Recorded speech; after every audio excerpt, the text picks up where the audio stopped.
headsets are more than that. Anyways, is everyone recording? Are you recording with your fancy mic too?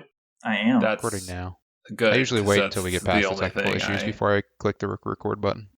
I started the Skype recording 5 minutes ago, and I started my recording 3 minutes ago. So, yeah. I hope that's a part of our podcast. Is every single podcast starts with one of two things: fucking technical issues, complaining about somebody being late, or technical issues, or both. That sounds pretty fucking. Yeah, accurate. I wasn't late. I'm just saying today. I was here. Everybody was since early. 7:45. Not only were you here, you were here, and you had already tested the mic and like found the right settings and everything. Yeah, and then I we do my still had shit. technical issues, and then we Post still had again. technical. We're really just issues. waiting on Greg because I'm always 10 minutes early. I'll try and be early. I literally ordered food and wolfed it down as quick as I could because I knew it was getting close, and I was like, I can't be eating while we're recording. I'm gonna eat after it. The only reason I was even like, I actually had plenty of, I don't know, I should have been here earlier, but I told someone today, I was like, I can get this done in 4 hours. And I was like, I'm going to get it done in 4 hours. And I did. But that's why I was like cutting it to the minute, right? I could have just done it 3 hours today and 1 hour tomorrow, but I wanted to do it 4 hours from when I said I could do it in 4 hours. Fair enough. I feel that incredibly hard. And it's probably really buggy and probably doesn't work. But I wrote a test, and the test passed. Hey, and that's that's all what that matters. That's what matters. That's like 50% of the times I stay late. It's so pointless, but I'm like, someone's like, I'm like, I will do this by the end of the day, which is something they would never hold me to. It's like very reasonable to like keep doing it the next day. They'd be like, oh, okay, it just took you like you're longer than we thought. It's like, no, it will be. I said it's going to be finished today, and I will keep that promise or die trying for no good reason. I mean, I very much do the same thing a lot of times. Anyways, welcome to Jetpack Swords, our casual gaming podcast where we talk about games, gaming, or whatever the fuck else we want to talk about. And today, speaking of Jetpack Swords, I watched the final Forge thing of what they're showing, and it was basically saying, hey, we built like standard like ACLs or access control on it, and so it's really cool. Like when you make a map, you have you can share it with people, right? Like kind of like the grounded shared save files, right? You can share with people, you can make them co-editors or like co-owners or admins and stuff. It keeps a history of like accreditations on the map of like whoever worked on it at any point in time. And so like even if someone copies it in the future, it keeps that like list of accreditations of like these are all the people who've worked on that, which is so That's cool. Yeah. And then they're adding like this concept of publishing. So if you like make your map, you share with someone, blah, blah, you all work on this together, then eventually you like do the publish point, and there's actually an option there. You can like toggle a bit that says people can copy this in Forge or people cannot.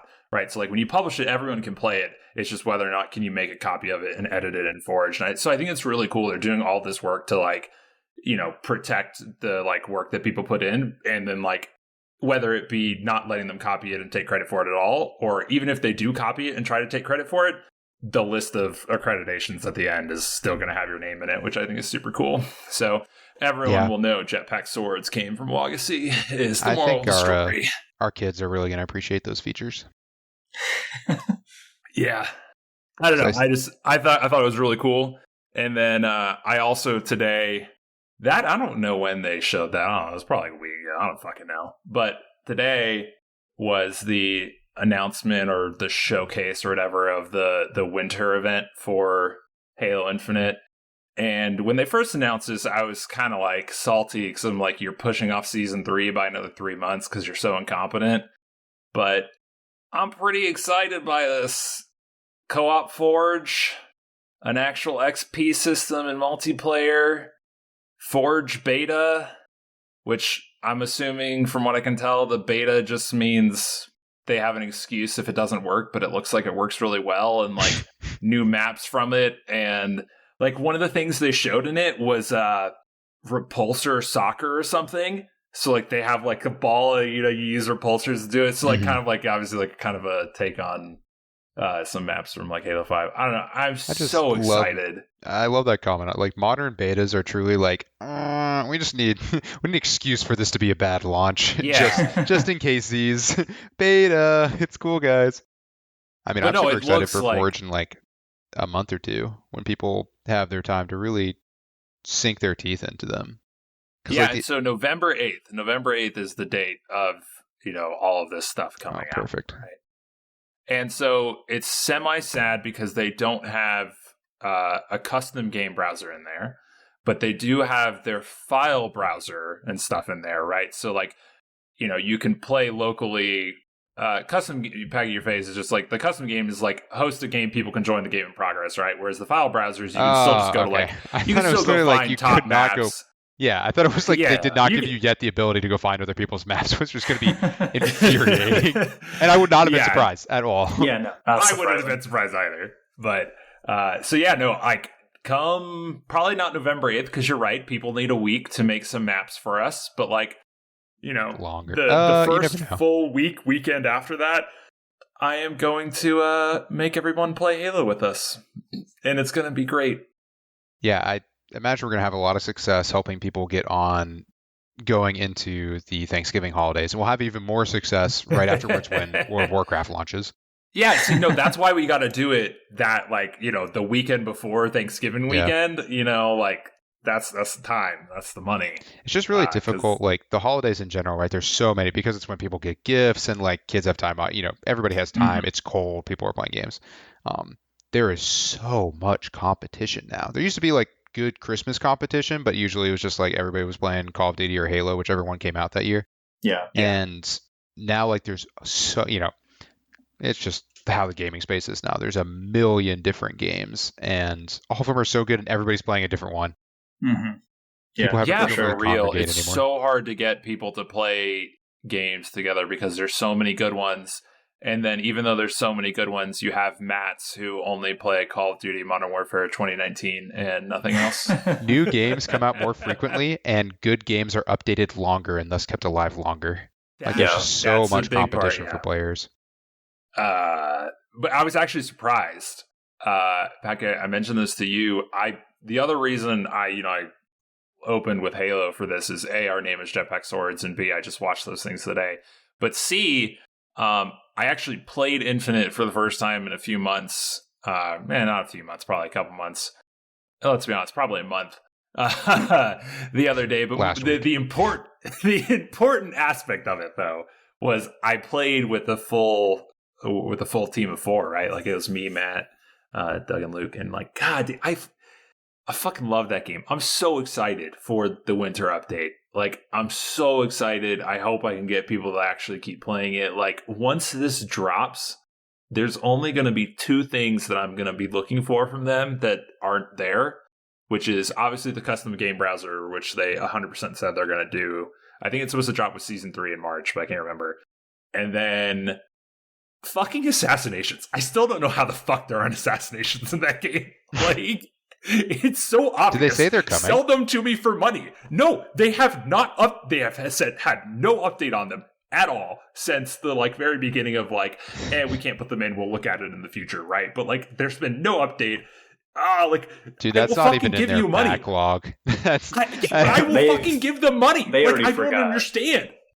That's something the interns asked to work on, and they say no. I don't understand. So low down on their priority list. Everyone talks about, all of these problems with this game come from a combination of new engine, blah, blah, blah, blah, combined with, the transition to free-to-play, right?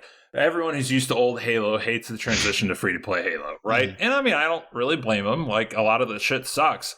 But, one of the things I don't fucking understand to date still is, free-to-play Halo is the perfect time to have assassinations because they can sell them for money in the fucking store that is goddamn barren today. I'm just envisioning, so many people have put out YouTube videos and these huge, dissertation-esque, write-ups of, why the systems and style, like design decisions in Infinite and like the development cycle and all that have been so problematic. And I just envision Greg's over here. What they took out assassinations and ground pounds. Like, well, what are they doing? The game is ruined.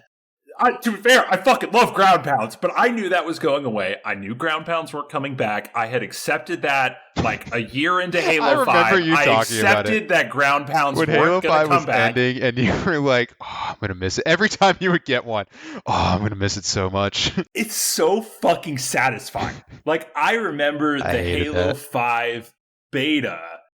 I just played it like the one weekend the beta was live or whatever, and I was like, God damn, this feels so good. It's like the perfect blend of old and new, like, new shooters and old Halo. It's so good. And then Infinite is like an even more perfect blend of like old Halo and new shooters, right? But like the first time I got the ground pound in the beta, I was like, Xbox record that, right? Because that's the time, right? Like that was the time of the console life cycle. But like, oh fuck, ground pounds are so satisfying. Every fucking time I got one, it was satisfying. It never stopped being satisfying. And then like Ground Pound Arena is like easily in my top 10 Halo 5 custom maps. Like, yeah, I remember that one. It was so fucking... James, did you ever play Ground Pound Arena? No, it was I didn't. The greatest. Okay, so it's real fucking simple. You have no weapons. You scale up the ground pound damage to the max, and I think it had damage and radius. You scale both of those up to the max. It is just a circle map, and then there's a single thing in the center, and obviously grav lifts and all this other stuff around in various platforms, right? Mm-hmm. So it's literally just free for all. Grav lift up, ground pound down, grav lift up, ground pound down. It was so much fun. For those unfamiliar with Halo, just envision whack-a-mole, but there are no moles. It's just 8 people in a circle with hammers trying to whack each other's hammers. Yeah.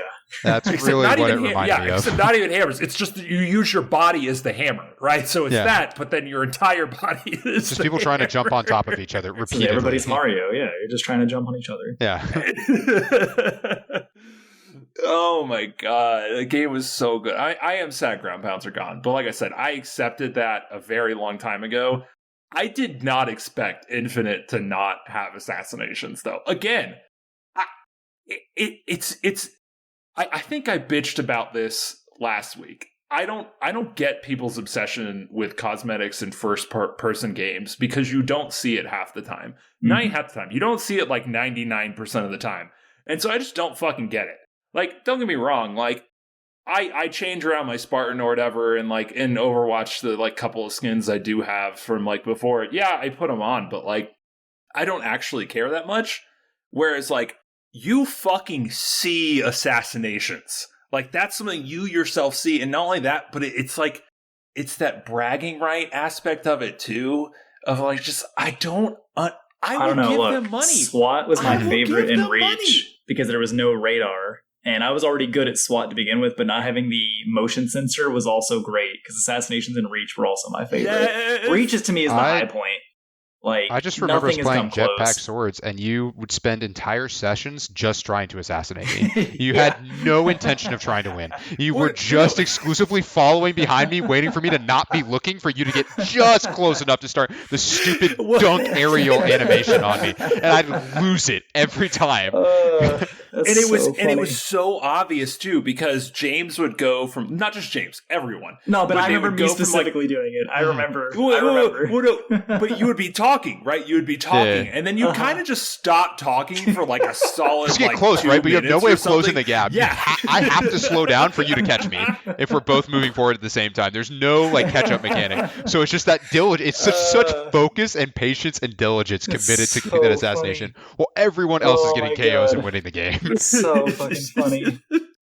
It makes me so happy to remember. Oh my god, that triggered it. When you mentioned assassinations, James, it triggered that memory of me so vividly. Couple points I just want to make in regards to what you were saying too with like cosmetics. That's also why I consider Reach, for many reasons. The high point is it had the cosmetics. They were part of the multiplayer progression, which is always nice to have something to work towards. But as someone who loves like the Halo stories, the campaigns, and absolutely adores when my custom character gets put into actual cutscenes and like the big moments.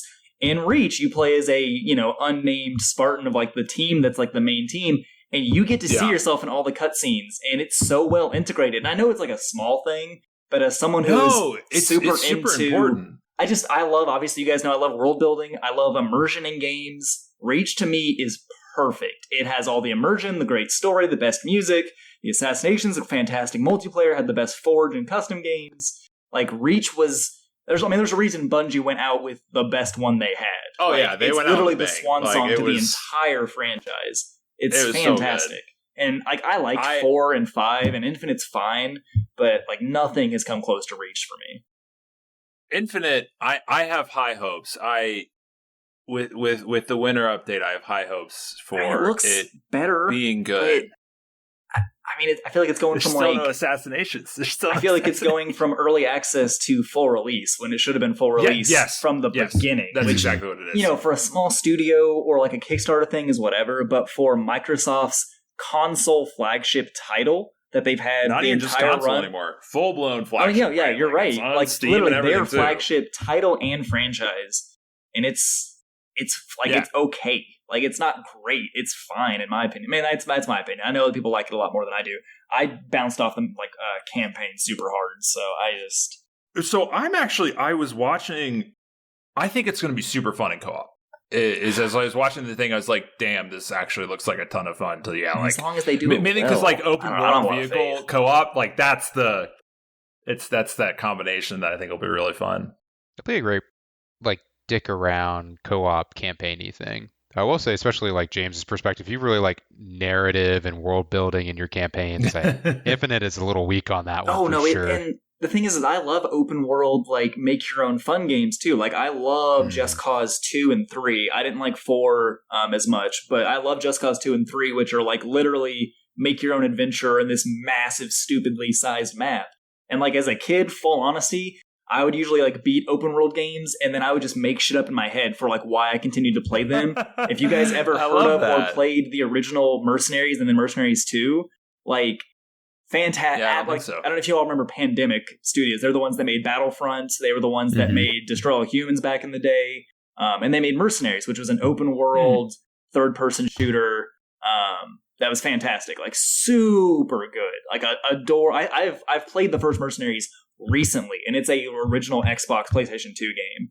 I loaded it up on whatever Xbox console at the time I had. I think it was last year, and I did a full playthrough of it again, and it holds up. It's so good.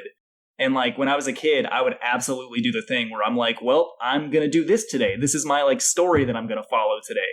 And so I have no issue with open world things, but yeah, Halo Infinite, for being open world, is definitely lacking in those elements to give you those moments, I feel like.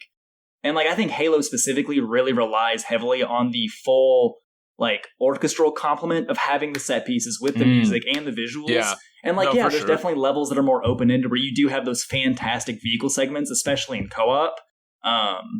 Especially Halo 3 is the one I think of probably the most with that, or parts of Reach for sure. But I just feel in Halo Infinite, there's not a lot of direction even within the open world. And sometimes you need that if you really want to have the mix of both. Have the classic Halo, story beats and the set pieces, but also have the free-form, choose-your-own adventure kind of gameplay. I don't know. I definitely felt played it for an hour or so.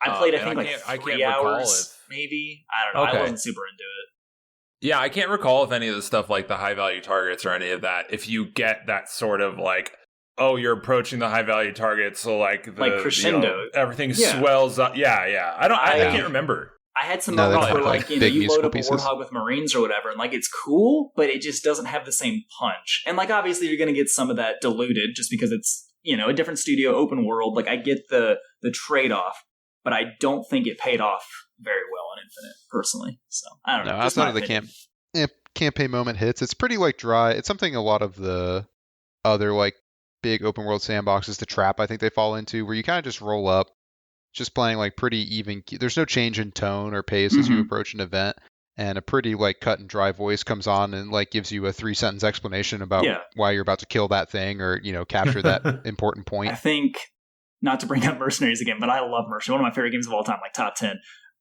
It has the open world, but then when you're basically, the whole point of the game is you're in North Korea hunting a high value targets, and they're based off the deck of cards. So you've got the spades you have to go get, and that's like the chemical weapons division in North Korea, and then you have, whatever. And like all the lower number card and like high value targets are out in the open world, but the like lead ones are the like lesser lead ones who are still lead are in usually like specific locations on the map that are a little more set piecey, but not like full set piece. So you can still interact it with the open world. And then the actual like aces of each one, of each suite, or each suit, not suite, suit, sorry, are at an actual set piece location off the open world. So you get the mix where like you have the really big story beats of like you going to an island off the coast of North Korea and there's like a nuclear reactor there and you're doing something. And then you also have the make your own adventure stuff back.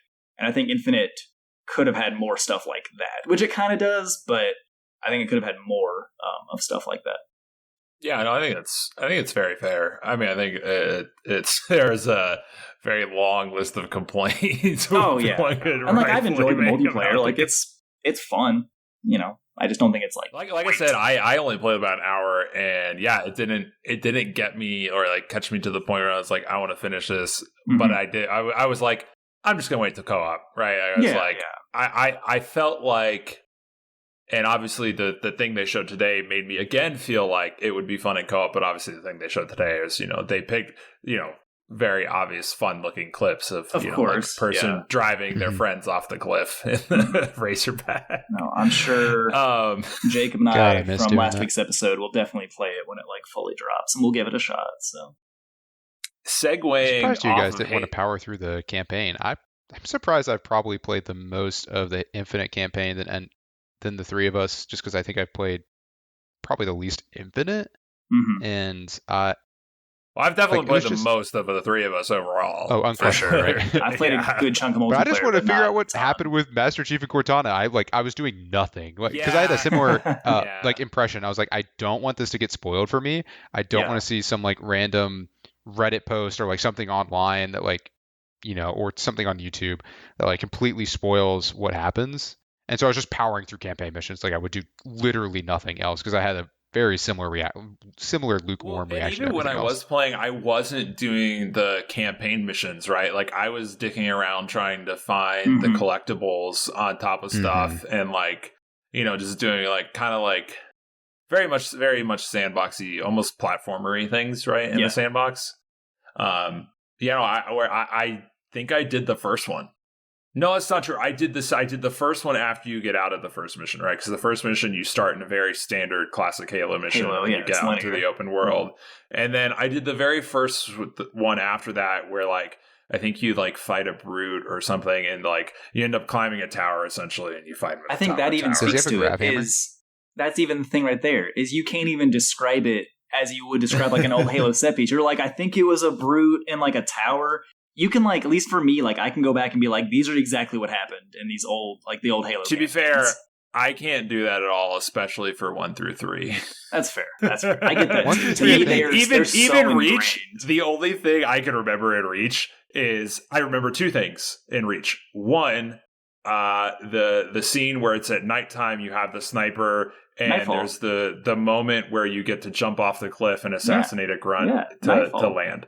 Mm-hmm. That is an iconic mission, and I love that mission. What's number 2? And then I remember shooty spaceship. That is the only. Also, remember how the game ends. Long Man of Solace. Everybody knows how Reach ends. Yeah, survive. Like it's iconic. I remember vividly how every single team member dies. And like very vividly. It's Reach. They're all gonna die. Yeah, exactly right. Planet Falls.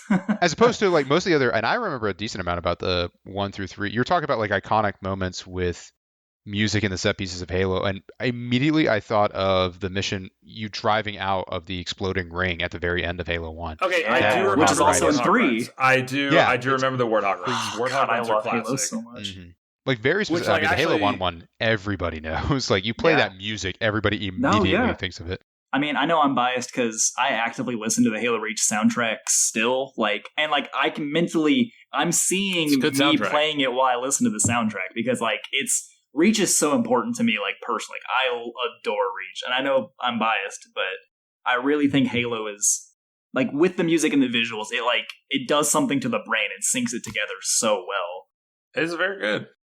We should totally do the Warthog Run playlist and Master Chief Collection, because the Warthog runs are always the it is really good. missions. Yeah, I remember that playlist.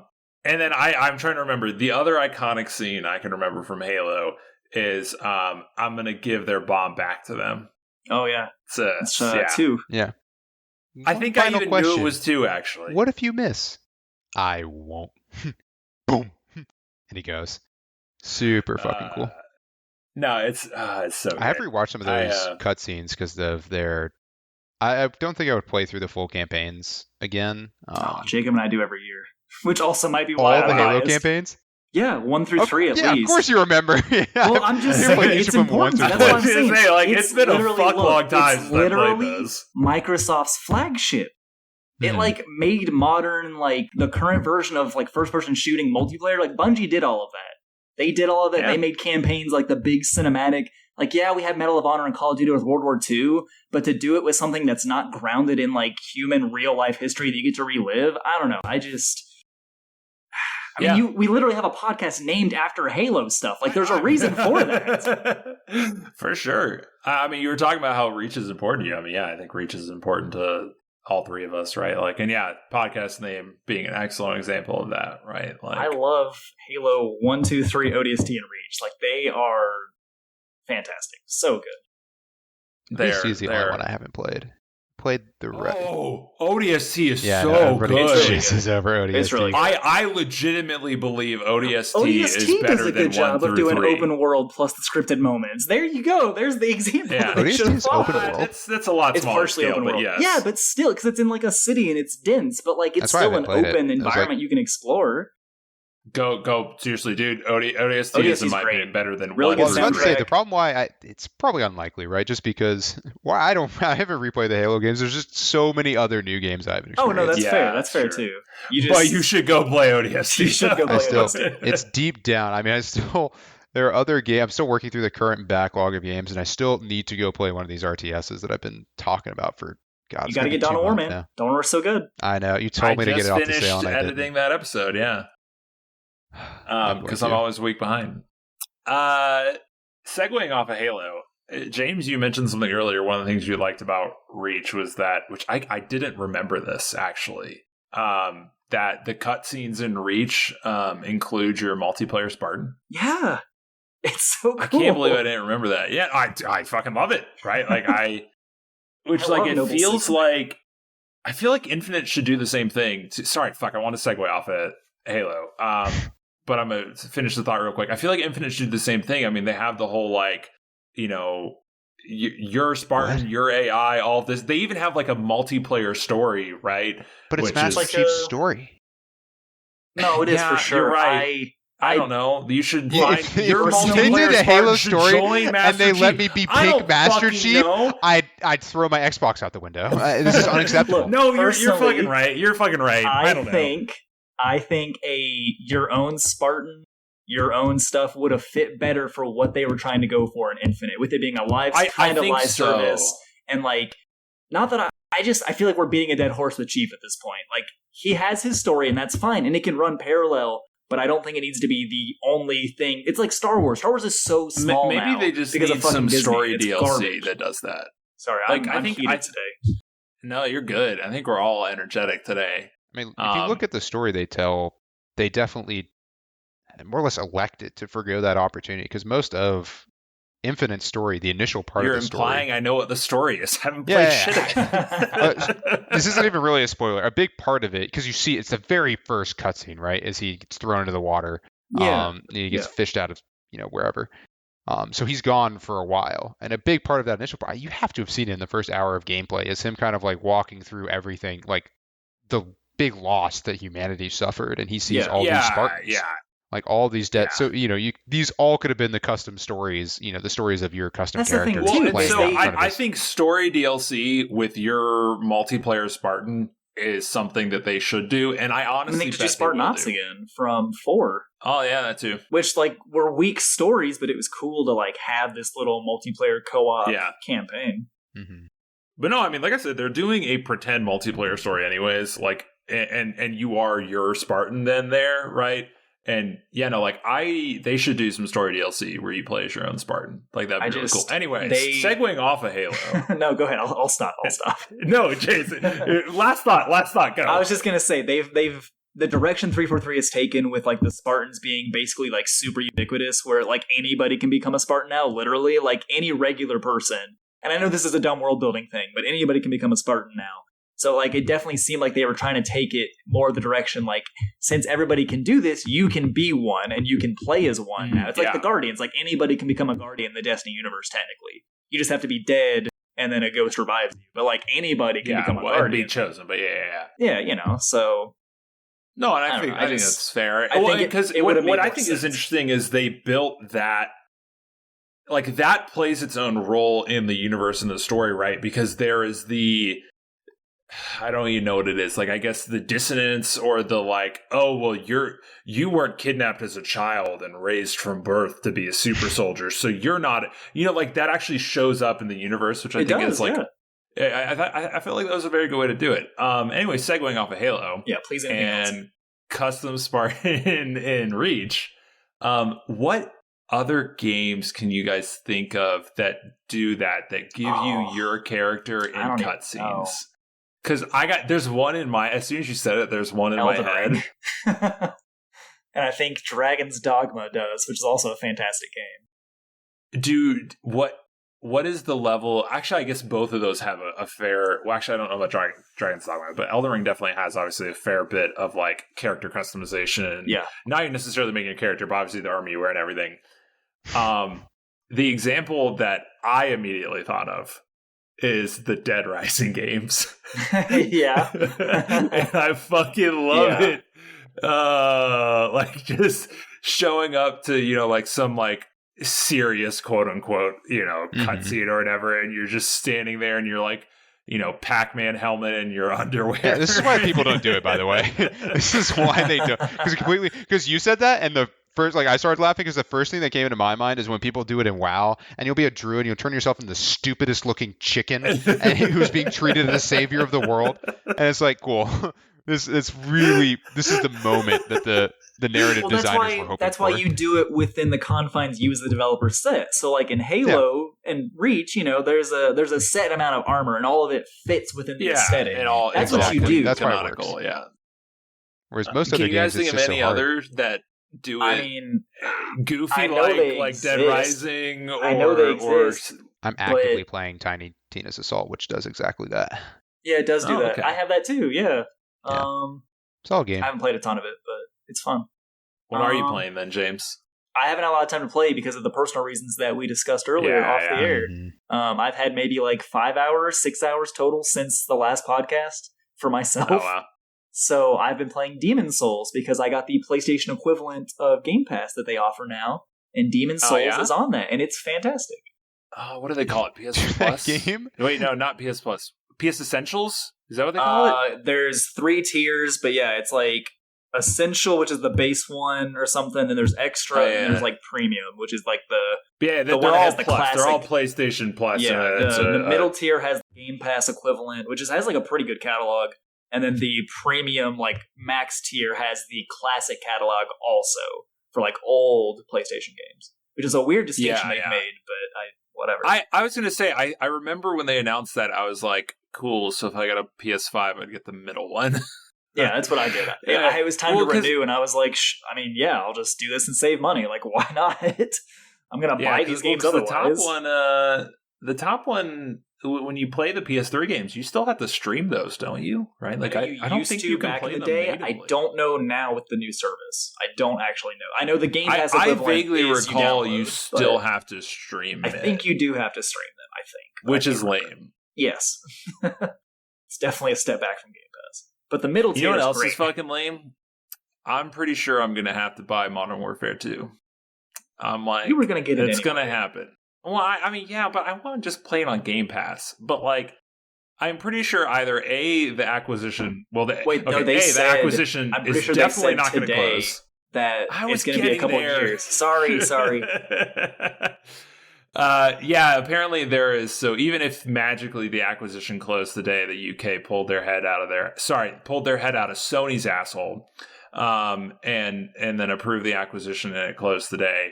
The current rumor mill or interpretation of everything, and obviously no one fucking knows for real, right? But the current interpretation is, Phil Spencer said Microsoft would honor existing contracts, and part of existing contracts is Call of Duty is not allowed to be on competitors' subscription services, which would mean even if it closed, theoretically, Modern Warfare 2 would not come to Game Pass right away, which is so heartbreaking. And so I'm going to have to go fucking buy that game, and I'm going to have to buy it and just play like 500 hours of it because it's going to be fucking amazing. And like, shit, I'm fucking here for it. We were talking about $1 an hour. I fucking well surpass. Well, I guess I will well under surpass the $1 an hour, depending on how you want to think about it. But yeah. Let me know what the new slurs are. I've been curious for a while. Yeah, to keep us updated on the slang. Yeah, I see. That would imply I play with voice chat on, and who the fuck plays with voice chat on? Like, actually, I'm pretty sure this is on our topic sheet somewhere, so, like, let's go at it. Who the fuck plays with voice chat on anymore? No one. Competitive shooter players. I refuse to hear other people talk. I do that enough outside of my personal time. PC players play with voice chat on. Console players do not play with in-game voice chat anymore. It's just not a fucking thing that happens. Right? They totally do. Rainbow Six Siege. I think that's like a barrier to entry kind of thing, where like me personally, I don't want to listen to kids, but kids don't have gaming PCs, so like I'm more okay with it on computer than I am. Yeah, probably. I would, and also the that. Headset thing. I feel like more people who have PCs have headsets, just because so that was going to be my follow up. Is I don't think the current consoles ship with headsets anymore, right? Like that's what it really was, right? Like everyone just used that piece of garbage headset they sent with it, and everybody would have it in the one earphone. Yeah. Yeah, and so I mean, like, to be fair, you can go to fucking like, well, that's not okay. So I'm not even sure that's true, right? Because you can go to like Target, Walmart, and buy like a piece of shit $10 fucking garbage headset and plug it into your controller. Yeah, but B, I feel like plenty of people have headsets. They just choose to be in party chat or equivalent, right? No, or listening to something. I also think like your options to and the tendency to like second screen while you're playing a game is way, way higher than it used to be. Like people for sure. Even if you I save that for PC actually. We were talking about like, voice chat's probably a little more common on PC, and in terms of the second screen stuff, like I have a go-to second screen game, and it's fucking WoW. Like WoW is the game I play when I want to watch television at the same time. I think like even like listening to music and podcasts and stuff like that. Like I do that with my phone. To something. Yeah, like, always listening to something. I actually have started that again. I used to do that all the time, and then it kind of stopped at some point. But it was with Grounded actually, right? Because like I would get into Grounded was the perfect like especially when you're playing that shit by yourself, right? Like that is the perfect game to just put on some music and like go to town chopping that fucking grass and shit, like that was really good. And then I was pleased because this probably won't affect either of you, but I happen to have like a 6-month trial to Apple Music right now, and Apple Music finally got an Xbox app. So I can listen to it on my Xbox, and I am pretty pleased. Sorry, these people hate me. I don't blame you all for hating me. I hate me too. This is the life goes. It's just like I don't use an iPhone or have a Mac or anything like that. Like I just, obviously Apple Music wouldn't be compatible with my stuff, but even like Apple TV, where it doesn't really matter. Like I'm just Apple stuff I can't touch. It doesn't work. Doesn't work for me. You gotta watch Mythic Quest though. So good. I also never do any of the Xbox like secondary app while I'm running a game stuff anymore because my phone just does it better. Yeah, right. And it's way easier to access as I play. Yeah. So I was using, when I was doing it the other day on the Xbox before the Apple Music announcement, I was actually just using Pandora on there. And Pandora is very much anyways like the entire concept of Pandora. Like, they have a paid streaming or like subscription service where you can like pick your song, right? But like old school Pandora, the entire premise is like click the thing and then like you're good, like don't do anything else with it, right? And so like I just started it and then it played, and like I preferred to do it on the console because I have a fairly nice, it's mainly just it's pretty much only I have a fairly nice sound bar, right? And so it just sounds better coming from my sound bar than it would from my phone or whatever. And, I didn't want to wear headphones and like blah, blah, blah. And so it's just kind of nice to like, and then you can balance it, right? Like, you can like choose to do more music, more game or whatever. And so it's just, it was good that way. I was digging in. I'm going to have to do it a lot more. I used to do it all the time. I remember like, shit, this is probably high school again. Playing, which I should add him as a potential guest for this podcast.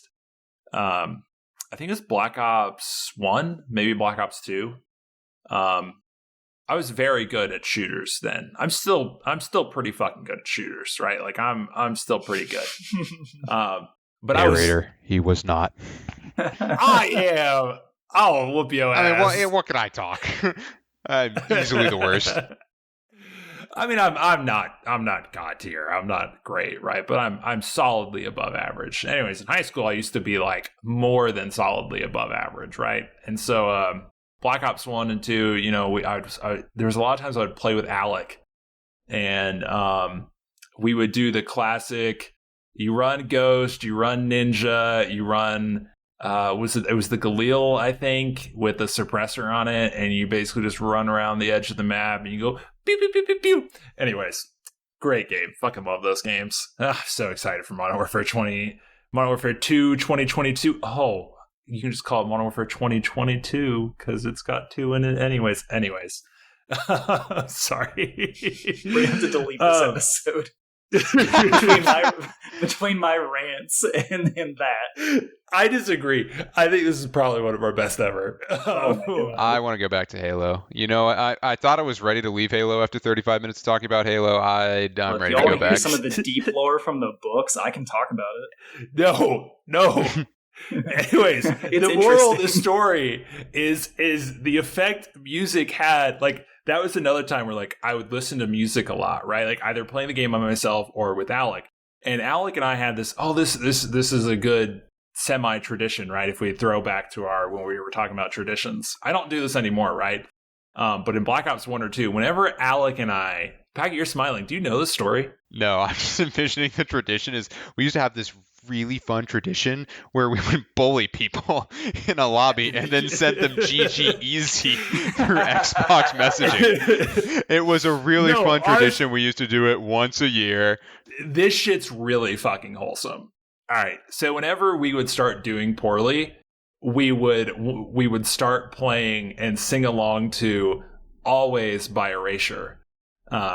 Always I wanna be with you and make believe with you. You were not singing along to Always by Erasure. You were singing the friggin' Rainbow Unicorn Attack song. That is what you were doing. Well, I mean, that's probably where we got introduced to it, right? It is but like assuredly where you got introduced to it, and it's how you refer to it at the time. It's how everyone. You said Always by Erasure, and I was like, "What is that?" And then you got 3 words into it. I was like, "Oh, the Rainbow Unicorn Attack song." For anybody under the age of 22, you have no idea what that is, and that's a really good thing. No, it's such a good song. You missed the era of browser games, and it's not a problem. It's not a problem at all. You have so much better games. No, we are not. This is our greatest episode ever. This is hands down our best sorry, guys, episode we have technical difficulties. We lost this episode. We'll see you next week. I genuinely believe this is our best so far. But yeah, no, like I love it's like have either of you ever done something like that where like it's going poor and you're like, oh, let me bust out my heavy metal jams? Or I was gonna say, you put on the Doom soundtrack. Anytime you're losing anything, it doesn't have to be games. If you're doing anything badly in life, you just put on the Doom soundtrack from 20 whatever, the first one, and you'll be great. You all have so much more resolve and determination. Like, my reaction is more like, what are the funniest things you did when you started out 0-7 and decided, hey, this game's over. Let me see how I can ruin it for other people. I think it was last week. I was shitting on you for having the fastest uninstall in the West. I was thinking about this. I don't know what triggered it for me. The one that stands out to me the most is, what was that? It's within the past 2 years. The Rocket game that was free to play. Rocket League? No. It's a car game. It's a free-to-play rocket game. I don't know. I think you shot rocket launchers at each other. It was just such a rose and yeah. Is it literally called Rocket Arena? I think it might be Rocket Arena. I'll look it up. But it's one you were begging me to try it. It's Rocket for Arena. A week, yeah. And then I get on, I install it. I get on. I think I get through the tutorial. I'm complaining about it the whole time, and then we get into a match, and I think we get 15 seconds in, and then we have a connection issue, and I say fuck it, and then I quit the game and immediately uninstall it. And I joke about uninstalling games. That is the one time I played for about 30 minutes and uninstalled the game and said I will never play it again, and I never. You weren't here for the last week, but I also do that for a lot, especially. Honestly, I do it all the time. I was gonna say especially Steam. Packy's the fucking I do it all the time. It's a point. So you make a point, even if nobody's gonna see it. God saw it, or whoever. He saw me get pissed and uninstall that game within 30 minutes. Let's remember, I love gaming. This is a gaming podcast. 80% of games are trash, and it should be known. Yeah, it's fair. There's a lot of games. So many games. 60 to 75%, but yeah, no, there's a lot of shit out there. Yeah, it's more fair. And more than that, my time is running out. It's that one. That's the big one. But if you include all of Steam and all of the Nintendo eShop, it's garbage. 98% of the games. Okay, you can't include all. You can't include all of those. There's so much porn rebranded as games in there that you just can't count. It doesn't deserve it. Somebody put a lot of work into those, okay? They didn't though. That's my complaint. Is they really didn't. They made a slideshow with guess a number between 1 and 4. My favorite thing is when Jacob, if he knows I'm bored, he threatens to buy me the porn games on Steam. And I'm like, please don't. That'd be really funny. I'm like, fine, I'll play something on my backlog. God. It's fine. Whatever. That reminds me, I threatened we have a Sam, I threatened to buy him body pillows all the time. It's it's my favorite. I'm like, I'm sending him to you. I'm picking, it'll be some horrible one. It's that's also part of the problem. I don't want to get on a rant about underage girls being depicted in all this anime shit. Episode. We're deleting it anyway, so just do it. No, we're not deleting this episode. We have to bring this energy every fucking week. This is prime podcast right here. This is what gaming was made for. It was made for complaints. 3 20-year-olds, especially modern gaming, is made for complaints. For sure. As long as you do it respectfully and you don't say you're going to murder the developers, don't your complaints. Yeah, don't go threaten to murder somebody because they made a shitty game. Just have the fastest uninstall on the web. You put the threshold too high. You gotta lower the threshold. You dox people because they made a woman character not hot. That's you're right. You're right. I'm sorry. I forgot that I'm not allowed to have women leads in my games. They don't. I'm gonna say I'm disappointed in everybody. I don't understand it. It's so random too, right? Because I feel like if there's a woman lead in a game, it's 40% of the time it's the Rule 34 shit. 40% of the time, it's why the fuck is the woman the main character in the game?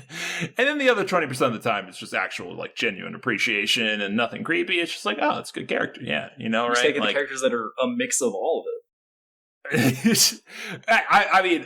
I was browsing RL or some shit the other day. I don't know. And a post from, Horizon West subreddit popped up. And it was just a picture. It was a picture of Alloy or whatever. Aloy. Thank you. I haven't played it, so I didn't know. It's spelled like Alloy. It's spelled like Alloy. No, it's spelled like Alloy, but it had 2 L's. It's why it's her name. Aloy. Okay, so it's just a picture of Aloy, and then obviously the dude took the time to whatever. Anyways, I click into the comments, and the top comment is this dude posts a picture of her every week, and with the midriff exposed or whatever, and it's just God damn, it's so fucking creepy. That's what I'm talking about. It's 40% is weird over sexualization of a video game character. At the end of the day, you can like what you like. Just don't make it a public topic. It's also it's the every week thing, right? It's totally fine. It's got a timer if you're just playing and you're damn, that's a great shot. even if it's, damn, that's a great shot of the ass. I don't fucking know, right? But if it's one time and it occurs naturally while you're playing the game and you take you go to photo mode or whatever, that's fine. Whatever, right? It's the fact that, yeah, it was literally like every week the person fucking did. It's like they were clearly going out of their way to like fucking pose her. Sometimes things. You're lonely, man. I don't know. Dude, it's actually, that makes me think, I get so sad that Nier Automata is one of those very random games I played that I adored, and it's like way too high on my favorite games list. But the only attention it ever gets is that people think that 2B, the main character, is hot. That's all people talk about the game. Nobody gives two single shits about the gameplay or the story or anything like that. It is just, here is this hot character who is the main character. I mean, don't get me wrong.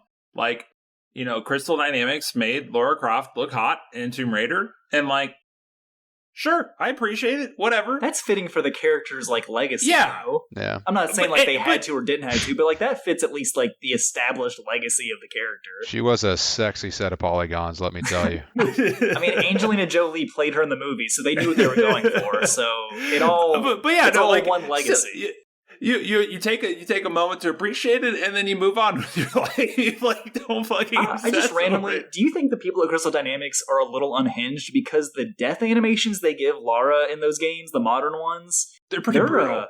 They're as like brutal as like the Last of Us ones. Like they're or the Dead those Space games are ones. really good. Dead Space, Last of Us, enjoy the Tomb Raider new Tomb Raiders. Yeah, they're all great, but they all are very upsetting when your character dies. I had a thought and I already forgot it. Go ahead. If you have a thought, James, go ahead. I was trying to remember mine. Do we want to go into some like current event news that was significant yesterday and today? The current events? That's exactly what it was. You were talking about Nier Automata, and you know what's kind of like Nier Automata, but not really? Bayonetta. Oh, that's not where I was going, but that's a good one too. Oh, go ahead, James. Where do you want to go? No, those are that's a good story too, especially with the Jason Schreier, who's like the big the update or whatever. Yeah, of like, it seems like she was offered enough money and she was just being like stupid about it. But we'll see how it all plays out eventually.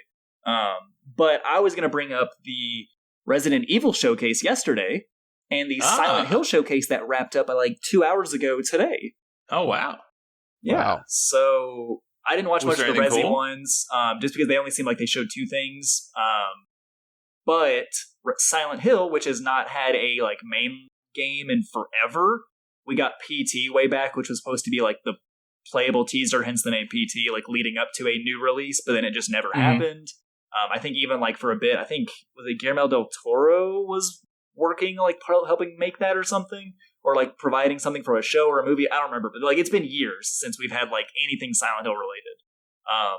But yeah, they announced I think like 3 new Silent Hill games today. What? They're all just like the Assassin's Creed thing we talked about, or I ranted about before. Oh, they're trying to do it like a universe type thing. Not necessarily that, but just like the range of genres is all over the place. And we're also getting a remake. $5 is one of those 3 games is on the phone. $5. Oh, I don't think so, because Jacob and I were literally talking about that. We were like both waiting for a Silent Hill whatever, because at this point, that's Konami, I'm pretty sure, but like they don't make games anymore; they just make pachinko machines. So yes, and they think the worst thing is they use their established gaming properties to make those machines, which means they can't even like sell the properties off to a studio that wants to make the actual games. But yeah, it looks like we're getting Silent Hill games again, which I was never like a personal, player or fan of, but I appreciate them in the horror space, and I appreciate a large franchise, like relatively large, coming back. So, I just looked it up for fun because I thought it had been a minute since the last Silent Hill game had been released. Was it 4? 2012. It was. Oh wow. What is it? That counts a decade. A decade counts as a reboot at that point. Like that's a full. Like I said, they're for whatever reason they picked the second one to be the remaster that they're doing. But I mean, it's cool that we're going to get a remaster. Hopefully, as good as the Resident Evil remasters.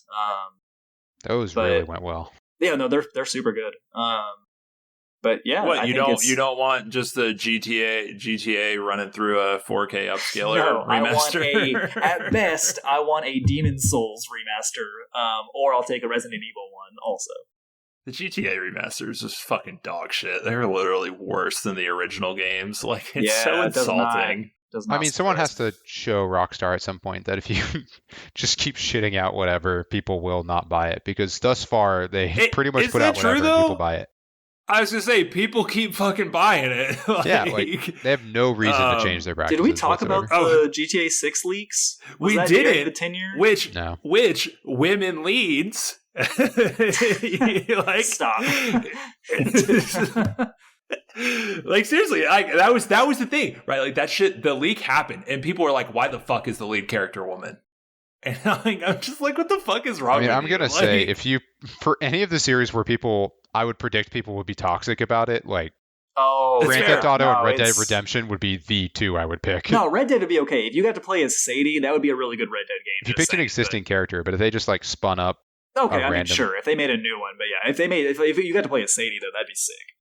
I would 100% take that. Sadie well, and again, only because, obviously, you know, character in an existing game, you've already grown the attachment, right? Like, if they were to have started with her, it would have gone so poorly. Yeah. It wouldn't matter how good it was. No, right? Both of those series, you could totally make it work, right? Like, there's no question you could make a good game with a female role in either of those two settings because there's so much you can do with it. It's more the audience that those games have attracted and the image they have built up of who you play as. Yeah, no, you're right. You know, it's what's going to be so horrifically toxic. So I feel bad for the poor people at Rockstar when invariably they confirm this. Which, like, speaking of female leads, I need to get a fucking PS5 so I can play Last of Us 2. It's like, great. I need to play Last of Us 2 so get fucking it from badly. Max. I'm sure Max has played through most because he has my PS5 right now, and I'm sure. Yeah, let me just hop in my car and drive across the fucking country Have really him quick. Ship it to you. Yeah, it's probably actually not a terrible idea. If that's an option, I might actually do that. How else could I possibly obtain it? Greg, don't worry. When I come see you at some point, I'll make sure to bring the PS5 with me. Yeah, but are you going to leave it here? No. Yeah. Fuck off. I don't want it then. Fuck off. So this is my justification for the far too much money I've sunk into literally all the PlayStation stuff. It's loading it to people, yeah. Plus, it's fair. We've been talking about it. It's like I've been just playing way less games. Which, like, actually, I may actually take you up on that because I forgot they didn't raise their price in the U.S. or maybe they're gonna raise their price in the U.S. They raised their price somewhere, which is fucking bullshit. Oh, I saw that. Yes, it's it was $600 now somewhere. Yeah, it was pretty. Or it's equivalent $600. I mean, I think that's still absolutely worthwhile. It just hurts in general.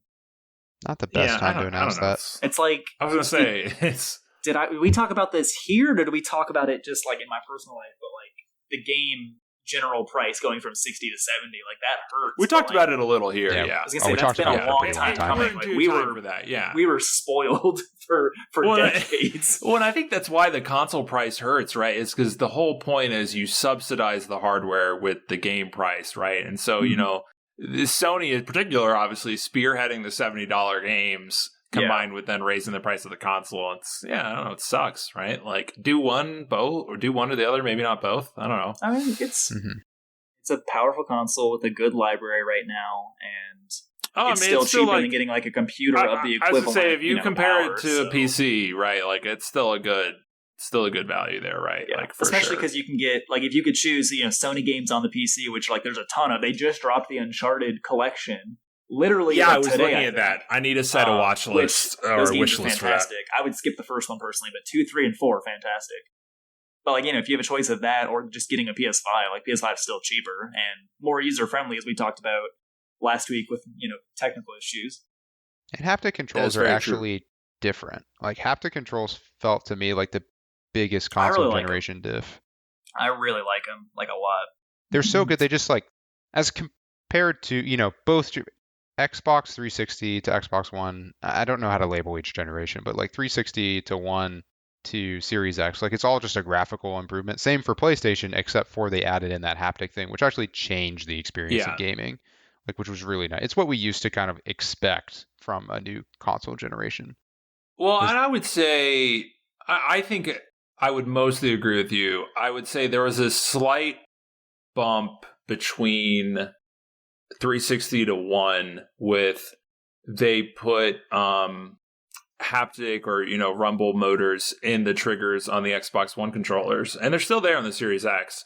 It's just when you compare like before that to what the PS5 has, that leap is massive, right? Like it's truly a generational leap, right? In terms of the way whatever. I look at the generations is the jump to like the 3 and the 360 was obviously like processing power in general. I mean, I remember specifically as a kid doing like research on the cell processor the 3 had because it was like crazy at the time.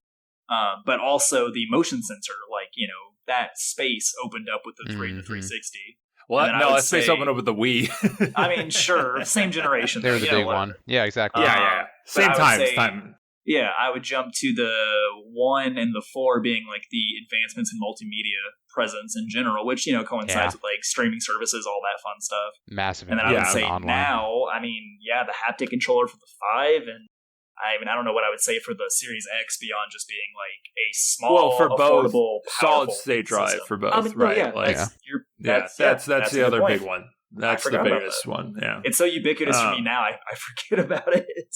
And really, Microsoft is less about the console anymore. It's more about like the advancement of cloud gaming. Yeah, that's absolutely. where they're taking maybe that's next. it. And subscription services, right? It's ways to play, right? It's not necessarily the playing itself, but it's all the ways you can play for Microsoft, right? Like, I actually saw a thing saying like they were going to try and introduce like an Xbox mobile store or some shit. And again, I think it's literally just like giving as many people as many ways to play as possible, which is kind of interesting.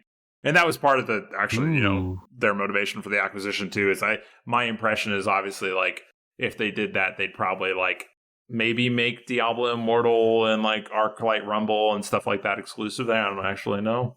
That's probably a sick idea. Just give mobile game developers a better cut, but then have a little bit of quality control. Yeah, but it's not going to fucking work. I mean, like Epic wanted to do the same thing. Like it's not going to work, right? Like unless another lawsuit against Apple happens and they magically lose it this time, and that they didn't lose it the first time, like it's not going to fucking happen. It's not going to work well. So I don't know what the fuck they're doing with that, but it's possible. It is interesting. I will say back to the triggers.